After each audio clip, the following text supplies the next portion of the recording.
ठंडो आदम में वापडा की मुमकिन निजकारी के खिलाफ मुलाजमीन ने एहतजाजी मुजाहरा किया और नारेबाजी की। तफसीलात के मुताबिक वापडा हाइड्रो इलेक्ट्रिक लेबर यूनियन ने वापडा की मुमकिन निजकारी के खिलाफ और अपने मुतालबात की मंजूरी के लिए डिवीजनल ऑफिस से एम जिना रोड तक रैली निकाली।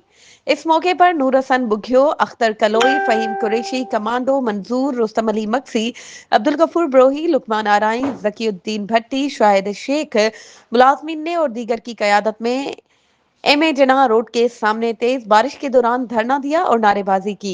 इस मौके पर रहनुमाओं ने कहा कि वफाकी हुकूमत IMF के हुक्म पर निजकारी की धमकियां देकर हमें डराना चाहती है, लेकिन हम डरने वाले नहीं। मेहनत कश अपनी जान को खतरे में डालकर और शदीद गर्मी में बिजली के खंभों पर चढ़ जाते हैं।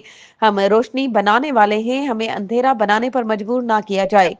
लोड शेडिंग हम नहीं करते, इंतजामिया करती है। इनका कहना था कि वापडा में 67,000 असामियां खाली हैं। उन्होंने मुतालबा किया कि इन असामियों को फौरी तौर पर पुर किया जाए और महंगाई के दौर में मुलाजमीन की तनख्वाहों में इजाफा किया जाए और सरकारी कोटे समेत दीगर बुनियादी सहूलियात फराहम की जाएं।